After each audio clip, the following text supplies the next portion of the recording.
चाहे जितना दुख पड़े प्यारे, किसी से मत कहो, किसी से मत, चुपचाप मौन होके सह जाओ। तुम्हारा स्वामी विधान करके तुम्हें दुख भेजा है तो बहुत बड़ा उसमें कोई सुख है। वो मंगल भवन है, तुम्हारा मंगल होने नहीं दे सकता। दिखाई दे सकता है कि अब अमंगल हो गया हमारा, अमुक अमुक अमुक, कुछ नहीं। धैर्य पूर्वक अपने मार्ग में सीधे चलते रहो। उसका विधान आया है, वो दुखद हो या सुखद, सुखद है तो हर्षित मत हो, दुखद है तो शोकित मत हो, आगे बढ़ो। देखो ये अध्यात्म है, ये कमर कस लो कि इस जन्म में मुझे इस भव समुद्र से पार होना ही है। ये जो कमजोर दिल के होते हैं ना, अनुकूलता जहां मिली तो बोले जब से हमने भक्ति शुरू की सब काम चकाचक बन रहे। ये भक्ति का फल नहीं है, भूल मत करना। ये तुम्हारे सुकृत चल रहे हैं इसलिए है। और जिस दिन दुष्कृत का फल आएगा उस दिन भक्ति करते हुए भी कदम रखना मुश्किल हो जाएगा, पग पग पर तुम्हें दुख मिलेगा। इस सिद्धांत को समझ लीजिए तो कभी आप निराश नहीं होंगे, शूरवीर होकर आगे बढ़ते रहेंगे।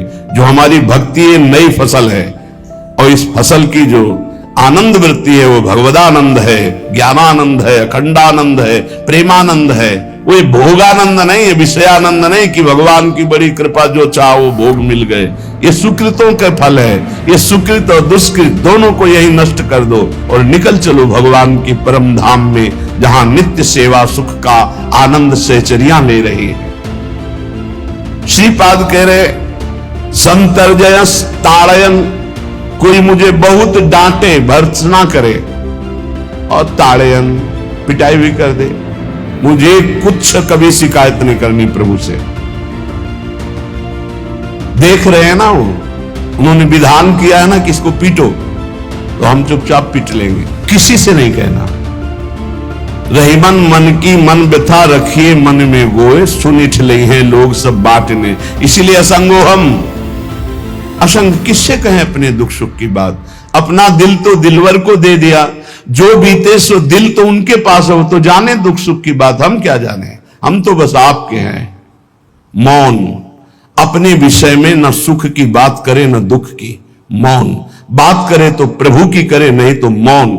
मान लीजिए अगर ये मौन आप धारण कर लेंगे तो निकल जाएंगे माया से, नहीं तो किसी की निंदा कर देंगे, किसी का ऐसा कटु वचन बोल देंगे, परुख वचन बोल देंगे, भजन छीन हो जाएगा, भजन करने की वृत्ति नष्ट हो जाएगी।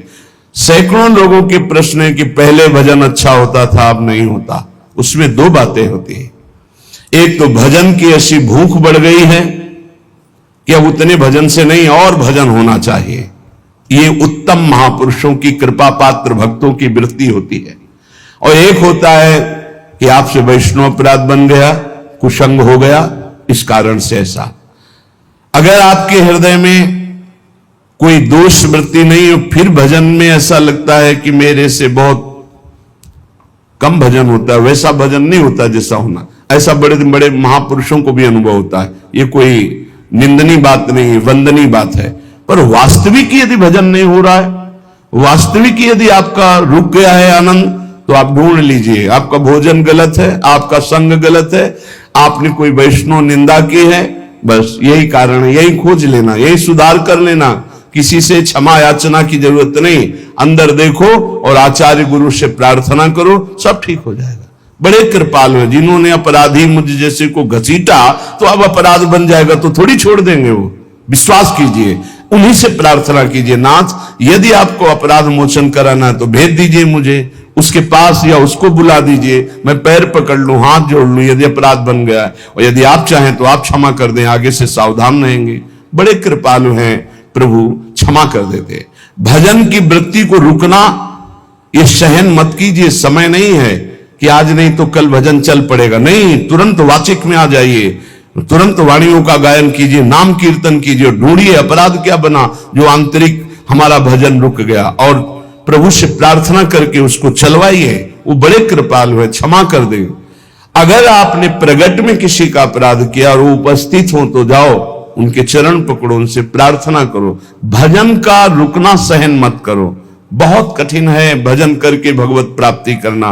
वो हमारे अंदर सरलता पूर्वक भजन चल रहा, उसको बचाओ किसी की निंदा मत करना, किसी की अवहेलना मत करना, तुम्हारी कोई निंदा करे, तुम्हारी अवहेलना करे, सह जाना, कह रहे हैं, इसमें कह रहे हैं संतर्जय ताड़यन बंधनन। यदि वो कहीं मुझे बांध दे, मैं बंधना में स्वीकार कर लूंगा। ऐसा भक्तों को कोई बांधता है क्या? हां, बांध देते हैं। तितिक्ष ब्राह्मण की कथा में पढ़िए, उसको बांध दिया।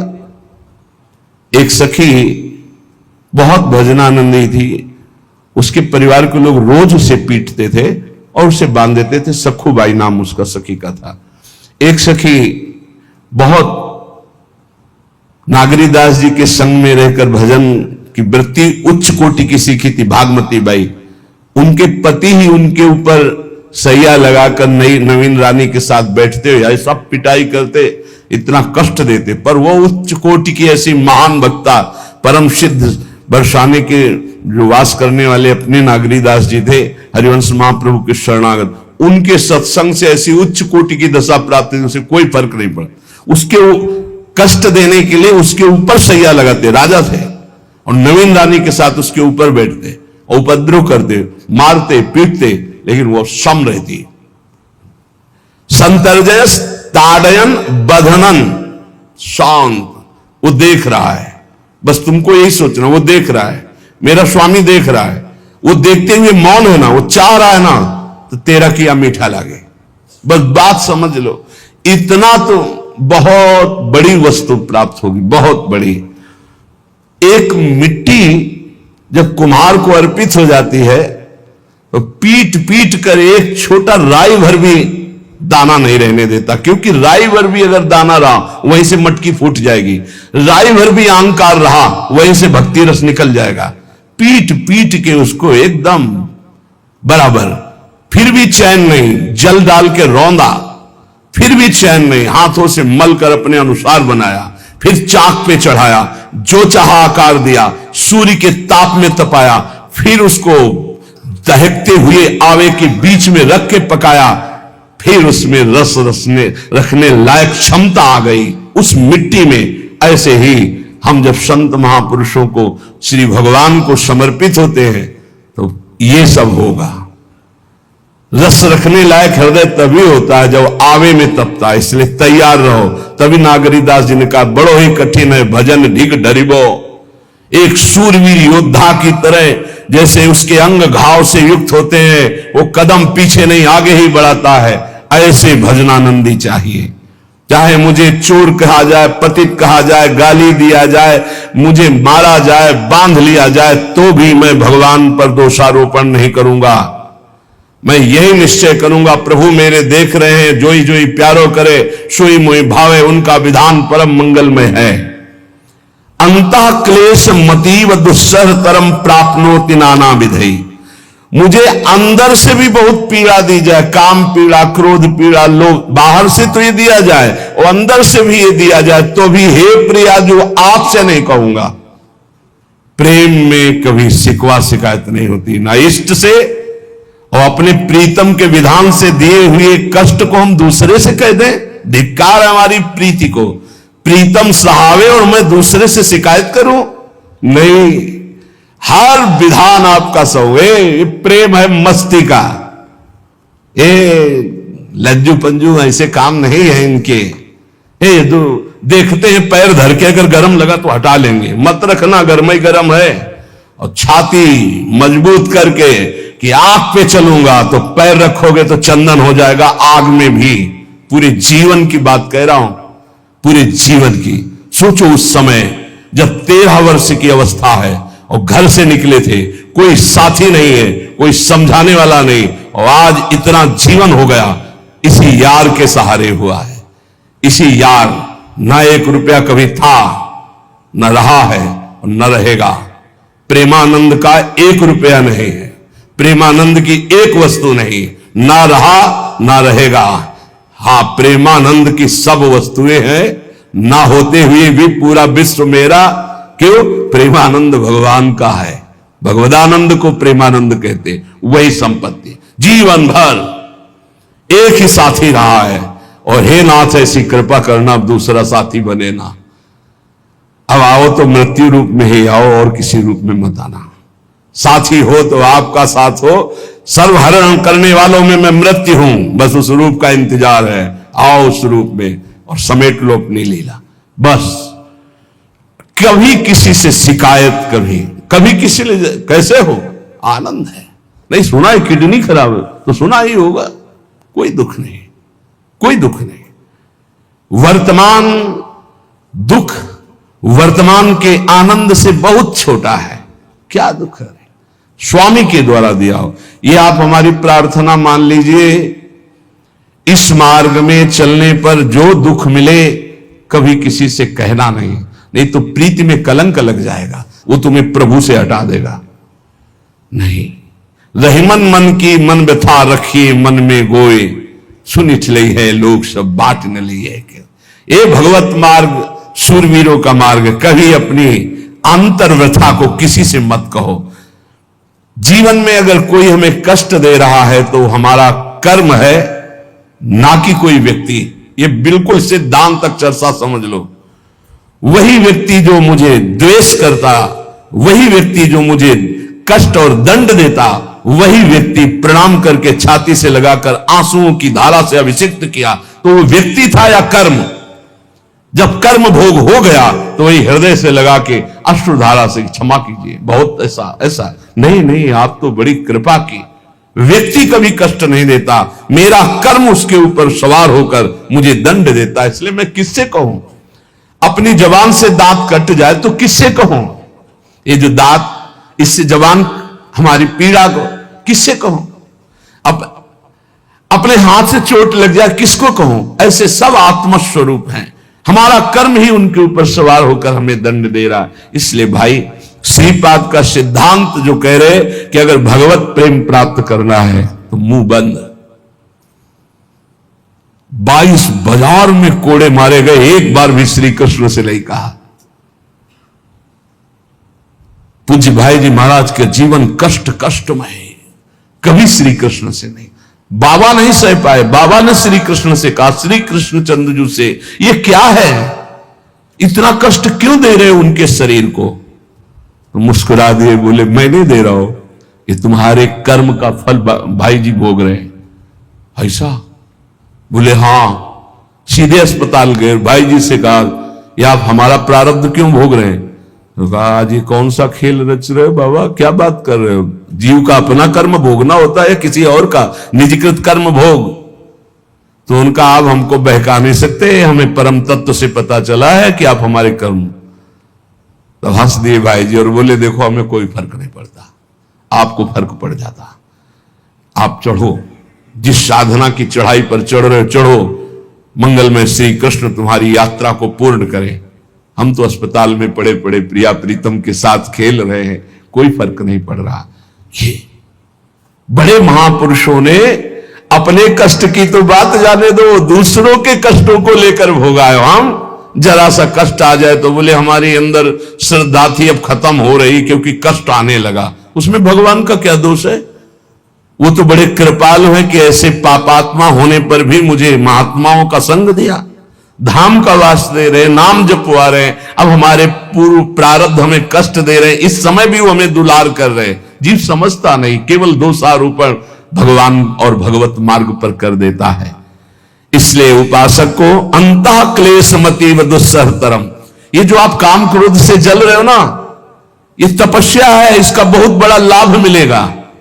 और अगर भोग रहे हो ना, गिर रहे हो, पतित हो रहे हो, तो वो सुख नहीं, वो शांति नहीं, वो विश्राम नहीं। और एक बात ध्यान रखना, इस शब्द को याद रखना, ऐसे रहने पर भी हमारे द्वारा जो भी वो हमारे स्वामी ऐसे लेते हैं, जन अवगुण प्रभु मान न काऊ, दीन बंधु अति मृदुल स्वभाव।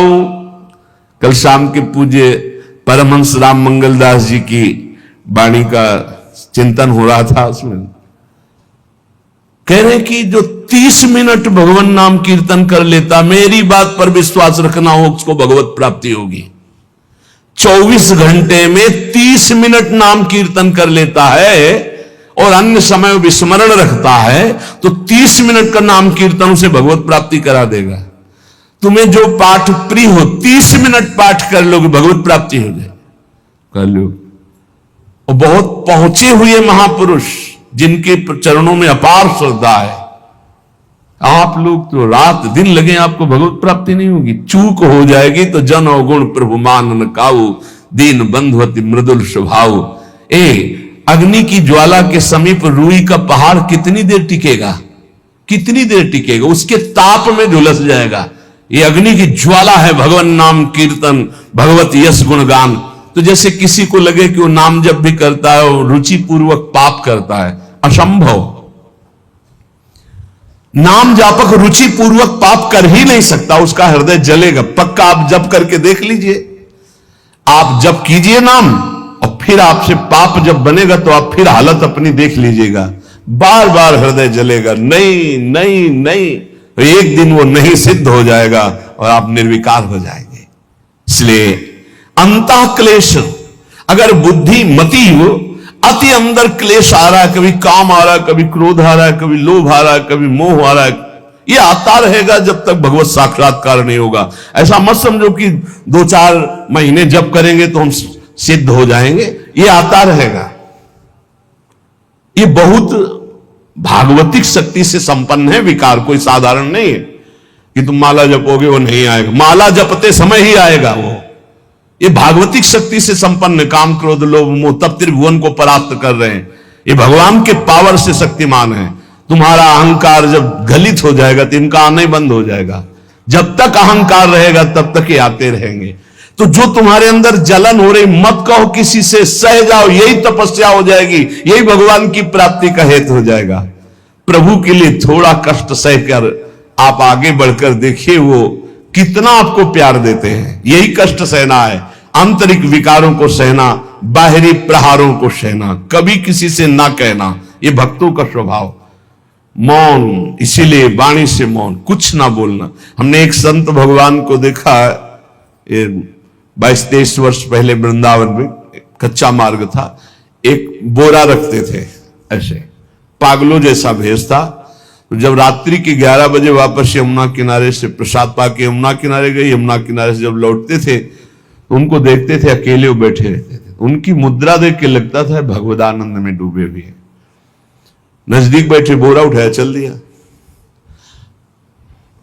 अम्मी पीछा छोड़ने वाले थे नहीं, पीछे तो उनका क्या बात है, क्यों पीछे हो?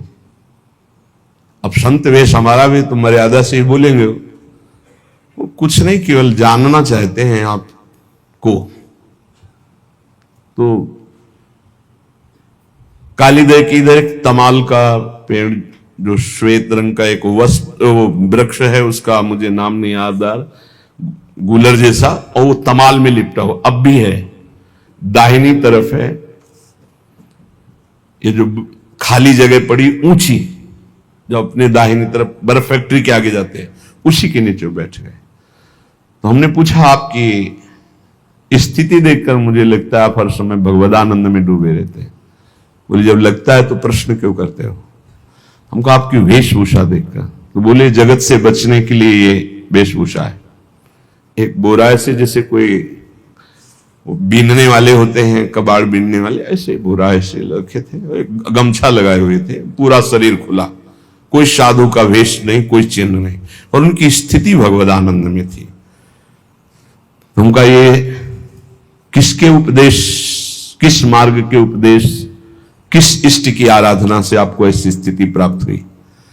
बोले प्रथम पूज्य श्री स्वामी राम सुखदास जी महाराज का सत्संग हुआ, इष्ट देव श्री कृष्ण, इष्ट ग्रंथ गीता, उसी की कृपा से मुझे ऐसा, मैं भारत के हर तीर्थों में वास करता हूं, भ्रमण करता हूं, असंग रहता हूं, और यही वेशभूषा रहती है बड़ा अंदर से। तो भोजन प्रारब्धवशात जो सामने आ जाता है उसे पा लेता हूं, नहीं आता भूखा रहता हूं।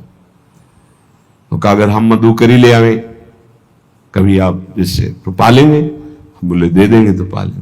दूसरे दिन मधुकरी लेकर तो रोज हमारी उनके चरणों में श्रद्धा, क्योंकि उनका रहना और चिंतन दोनों रहनी और चिंतन बड़ी प्रशंसनीय। जो वीतराग परमहंसों के अक्षर सा वैसे, कुछ पास नहीं, केवल बोरा, वो नाटक के लिए बोरा कि कोई समझे कबाड़ बिनने वाला, और एक गमछा ऐसे रंग बिरंगा, बस कुछ नहीं, कोई भागवतिक चिन्ह नहीं। एक दिन देखा वो पड़े मक्खियां भिन भिना रही, तो नजदीक गए, क्या होगा? कहा चुप जाओ। इनका बोली ना, बोले वमन और शौच दोनों हो रही है, शरीर बिगड़ गया है, तो हमका औषधि के लिए हम व्यवस्था, बोले इसलिए कह रहा हूं आप बच जाइए। हमका हमें बता तो दीजिए क्यों नहीं? तो बोले आया हुआ प्रारब्ध है, इसको हंस के भोगना है। ऐसे कोने में साइड में ऐसे पेड़ के किनारे पड़े, 2-4-10 दिन जो भी व्यवस्था उनकी बनी, फिर वो हमको दर्शन नहीं मिले, अन्य तीर्थों में चले गए होंगे। ऐसा महापुरुष, क्या हम अपने शरीर को इतना प्यार करें कि भगवान से श्रद्धा हो जाए, भक्ति मार्ग में हम लड़खड़ा जाए, फिर सत्संगी किस बात का? ये पक्का समझ लीजिए, ये जो भगवत मार्ग है ये शूरवीरता का मार्ग है, सहन करने का मार्ग है। जितने भी महापुरुषों के चरित्र हैं आप पढ़ करके देख लीजिए, भगवान के चरित्र से भी ज्यादा लाभ भक्त चरित्र सुनने से इसलिए होता है कि हमको लगता है कि हमारे जैसा जन्म लेकर इतना कष्ट सहकर इस ऊंचाई पर पहुंचे। ये बड़ी बात है कि वो जीवत्व से हमारी तरह पैदा होकर ईश्वत्व को जाता है, इसलिए भक्त चरित्र में विशेष बल हमको प्राप्त होता है। क्या क्या कष्ट सहते, और आप खुद देख लीजिए, आपको जितना कष्ट है उससे बड़ा सुख है कि नहीं, अंदर देख लीजिएगा तो इसी से अनुमान लगा लीजिए, जितना बड़ा कष्ट उससे कई गुना बड़ा सुख भगवान देते हैं, तभी वो उनका यश गाते रहते हैं। ऐसे थोड़ी होता है कि हमारे भगवान का हम भजन करते, हमारे साथ न्याय नहीं हुआ। न्याय तो सही बात नहीं हुआ, नहीं तो तुम्हारी दुर्गति हो जाती है। सही बात में उन्होंने न्याय नहीं किया, पक्षपात किया है तुम्हारा। अगर वो सही न्याय करते तो ईमानदारी से कहते हैं, केवल नरक के कीड़ा ही बनना पड़ता और कुछ नहीं है। खूब देख लो, डबल चेहरा होता है, एक सामने का चेहरा देख रहे हो और एक एकांत का चेहरा होता है, डबल चेहरा होता है। और भगवान डबल रखो चाहे तिबल, सब देखते हैं। सब हम बैठे हुए देख लो ईमानदारी से वृंदावन की भूमि में, एक चेहरा है जय श्री राधे, और एक चेहरा है जो राक्षस है अंदर बैठा। देख लो, अंदर देख लो, बिल्कुल इस समय सीसी कैमरे में हो, अंदर देख लो, एक राक्षस बैठा है, और उस राक्षस ने जो जो करवाया आप लिखो रजिस्टर में, तुम्हें याद है जितना, और इसके बाद आप न्यायाधीश बनो, फिर आपकी क्या दुर्गति होती उसका। इससे ऐसे होता है, हे प्रभु, तभी त्राहिमाम मचता है, तब उनकी कृपा नजर आती है। कि बोले भगवान ने न्याय नहीं किया, हम कहते सच्ची बात तुम कह रहे हो प्यारे, न्याय नहीं किया इसीलिए बचे हुए हो। अगर वो न्याय कर देता, पक्षपात न लेता तुम्हारा, तब तुम्हारे होश उड़ते, चाहे जो कोई हो, अपना रजिस्टर जांच के देख लो। इसलिए कहते हैं कि सबकी जीवनी शुक्ल पक्ष की लिखी जाती है, कृष्ण पक्ष की तो केवल उसी की छाती जानती है, दूसरा नहीं। हृदय में जितने विकार, हृदय में जितना अंधकार, हृदय में जितना कूड़ा करकट, वो तो हम जानते हैं कि हमारी स्वामिनी की कृपा ने कितना निर्मल किया है। तब उनकी स्वामिनी जू मुझ जैसे अपराधी के अपराधों का विस्मरण करके आप ऐसी कृपा, तो आपको लगता है कि संतों की एक दैन्य भाषा होती है। नहीं, ईमानदारी से संत कभी झूठ नहीं बोलते। जैसे कह रहे कि मौसम कौन कुटिल खलकामी, तो अंतर यह होता है कि आंख में जैसे थोड़ा पड़े तो बहुत बुरा लगता है, और पीठ में इतना बड़ा तिनका चला जाए तो कुछ समझ में नहीं आता। संतों का हृदय आंख जैसा होता है, थोड़ी सी भी गलती में हाय हाय मच जाता है, धिक्कार है तुम्हारे जीवन को, अपने को तुम क्या समझते हो, क्या है तुम्हारे अंदर विचार। और जो मलिन अंतःकरण वाला था, भारी भारी पाप करके भी उसको पश्चाताप नहीं होता। संत जनों को एक पाप की जरा सी वृत्ति की आभास स्फुरना, वो पूरा पाप नजर आने लगता है उनको, क्योंकि इतना निर्मल हृदय होता है। तो सच्ची कहते हैं कि जैसे घोड़ों की लगाम पकड़े हुए श्री कृष्ण अर्जुन की बैठे हैं, ऐसे अपने भक्तों की लगाम पकड़कर बैठ जाते हैं, तो यात्रा अध्यात्म की ऊंचाई की चलती, किसी की सामर्थ्य नहीं। इसलिए सब भक्त ऐसे तो आपको मिलेंगे। जहां सामर्थ्य की बात है वहां केवल श्री भगवान की कृपा है। इसलिए बाहर की पीड़ा और अंतर की पीड़ा, अपने प्रीतम के द्वारा दी हुई मानकर सह जाओ तो आगे प्रीतम तुम्हारा स्वागत करने के लिए खड़े, पक्का समझ लेना, पक्का। और वो देंगे ये पीड़ा। क्यों देंगे? इसी पीड़ा में पता चलता है कि तुम्हारे मन की सुई किधर जा रही है। प्रताप राय जी महाभागवत थे, बड़ा चरित्र है। उनके यहां एक व्यापार चलता था कुल परंपरा से कि आपको अगर रुपए की जरूरत है तो आप अपना स्वर्ण आभूषण या कुछ रख जाइए गिरवी और रुपया ले जाइए, और ब्याज से तो रुपया दे जाइए, अपने मूल गिरवी ले जाइए जो रख के गए हो। यही उनकी कुल परंपरा से था। तो उसी के आधार पर कुल परंपरागत कर्म कर रहे थे, निरंतर नाम जब भगवत आराधन में मगन। अब नाम जब भगवत आराधना और ईमानदारी से कार्य तो बड़ा सब खूब धन संपत्ति, बहुत आनंद और भक्तजनों के खूब भोजन होते, भंडारे होते। तो जो चिढ़ने वाले जलने वाले लोग हैं वो जलते थे कि करता तो ये कुछ है नहीं, खूब जय जय मच रही है चारों तरफ, इसको नष्ट किया जाए। ये किसने बीज बोया? अरे बोले दुष्ट स्वभाव ने। नहीं नहीं नहीं नहीं, भगवान ने। किनको हुस्काया? डंडे को। क्यों? अब झंडा फहराओ मेरे भक्त के यश का। उनके हृदय में जलन हुई। वहां का काजी और मिल गए 3 लोग और उन्होंने कहा कि इसको नष्ट किया जाए। बोले बस आप सहयोग दो, नष्ट तो पक्का। बोले कैसे? बोले प्लान तो सब हमारा बन गया है। अब झोली में कंकड़ भरे, और प्रताप राय जी बेटी का ब्याह है, 10,000 मुद्रा चाहिए। बोले गिरवी? बोले है स्वर्ण मुद्राएं। अब वो इतने ईमानदार विश्वास, बोले बॉक्स रखा रहता है उसी में रख दो, दस्तखत करो, 10,000 रुपए लो, ब्याज से दे जाना, अपना ले जाना। थोड़ी देर बाद दूसरा आया ऐसे, फिर तीसरा आया, वो तो उनका व्यापारी था। 5 दिन बाद वापस आया और काम बन गया, ब्याज सहित ये रुपए लो, हमारा आभूषण वापस करो। बोले जहां रख गए थे वैसे उठा लो। बॉक्स से उठाया ऐसे, अरे देखो कितना नाटक करता है, माला जपता है, भगत बनता है, हमारे स्वर्ण आभूषण हटाकर कंकड़ पत्थर भर दिए। अब लोग तो आश्चर्यचकित हो रहे थे कि ये भगत जी तो ऐसे है नहीं। इतने में दूसरा आया, उसने भी वही नाटक शुरू। तीसरा आया, अब तो पक्का हो गया कि पाखंड करता है। लोगों की श्रद्धा को कपूर कहा गया है। कपूर ऐसे बाहर रखो ना तो उड़ जाता है ना, ऐसे ही श्रद्धा है। अगर उसको आप मजबूती, विश्वास की मजबूती में नहीं रखोगे तो श्रद्धा उड़ जाएगी। अब तो सब कहने लगे कि प्रताप राय तो बहुत ही पाखंडी निकला। अब हाहाकार मच गया। इसके बाद काजी, वो तो सब मिले हुए थे, काजी ने बादशाह के सामने बात पेश की। काजी के इशारे से बादशाह ने हुक्म दिया इनको बंदी बना लिया जाए, सारी संपत्ति जब्त कर ली जाए। अब राज सैनिक बंदी बना ले प्रताप राय जी को, सारी संपत्ति जब्त होने लगी। तो उन्होंने अपनी पत्नी से इशारे से कहा ठाकुर जी लो और भाग जाओ अपने मायके, ठाकुर जी को बचाओ। ऐसी स्थिति में याद क्या है? ठाकुर जी को बचाओ, उनका भोग राग चलता रहेगा, हम तो जेल में कष्ट भोग लेंगे। ऐसा ही हुआ। वो पीछे की खिड़की से अपने ठाकुर जी को लेके सब तहस नहस हो गया। म्लेच्छ सेना साहब नष्ट भ्रष्ट कर दिया, बंदी बनाया, उनको ले गए, जेल में डाल दिया। कुछ लोगों ने कहा कि महाराज अभी ठाकुर जी अष्ट धातु के हैं, बहुत महंगे हैं, उनकी पत्नी इसीलिए लेके भाग गई है।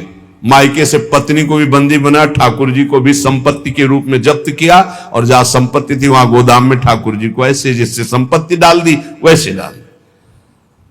जब पत्नी नजदीक हथकड़ी बेड़ियों के सहित, और वो तब एकांत जब हुए तो उनका प्रभु आज तक मैंने कभी आपसे मांगा नहीं और कोई शिकायत नहीं की, बस एक कष्ट है इस समय कि आपको गोदाम में डाल दिया गया है। हम प्राणों से अधिक आपको प्यार करते हैं और आपको भोग नहीं लगेगा, आपकी सेवा नहीं होगी, ये हम बर्दाश्त नहीं करेंगे। प्रभु कुछ उपाय करो जिससे आपकी सेवा, अगर हमें ये पता भी चल जाएगा कि आपको भोग लग रहा है तो आजीवन हम पति पत्नी को जेल में रखो, मुझे कोई कष्ट नहीं। प्रभु ये सब कुछ हुआ, मुझे कोई कष्ट नहीं, आपको भोग नहीं लगेगा, इस बात से मैं जीवित नहीं रह पाऊंगा।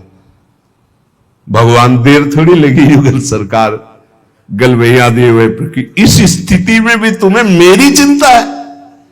तुम्हें अपने अपमान की, अपने संपत्ति जब्त की, अपने जेल की, दुख की कोई चिंता नहीं, मेरी चिंता है। वही साक्षात्कार हुआ।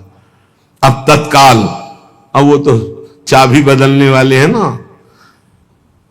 ज्ञानी मूढ़ न कोय, जस जय का रघुपत करे, तस ताही क्षण होए। बोले भियस महेश तब, ज्ञानी मूढ़ न कोय। उस वहां का जमींदार जो था, उसने कहा ऐसा हो ही नहीं सकता, यह सब गलत है, पाखंड रचा गया है प्रताप राय जी के प्रति। बादशाह के सामने विरोध प्रकट कर दिया, नहीं, सही जानकारी जांच हो। बादशाह ने उन तीनों को बुलाया और कहा फांसी पे चढ़ा देंगे यदि सही नहीं बोलोगे। सही सही बोल दिया कि उसमें हम सोना तो रखा ही नहीं था, कंकड़ रखे थे। काजी की ये सब बात थी। काजी को दंड दिया गया, तीनों को बंदी बना लिया गया, प्रताप राय जी को पूरा नुकसान सहित सब अर्थ दिया गया और बड़ा सम्मान किया गया। फिर जीवन, ये घटनाएं भक्तों के जीवन में आती है किस लिए? भगवत साक्षात्कार कराने। भगवत साक्षात्कार जेल में प्रताप राय और उनकी पत्नी को हुआ। इसलिए उपासक को कितनी भी परिस्थिति कष्ट की आवे, वो तुम्हारे आनंद का वर्धन करने वाले बनेगी, विश्वास रख लीजिए। बस किसी से सहयोग मत मांगना और किसी को अपनी बात मत कहना। प्रताप राय जी ने किसी से भी नहीं कहा, कुछ भी नहीं बोले, केवल प्रभु से कहा कि आपकी सेवा अगर हमको कान में सुनने को मिल जाएगी कि आपका भोग लग रहा है तो मुझे कोई कष्ट नहीं होगा, लेकिन ये मैं नहीं सह पाऊंगा कि आप गोदाम में से, क्योंकि मैं जीवन भर आपको दुलार करता रहा हूं प्रभु।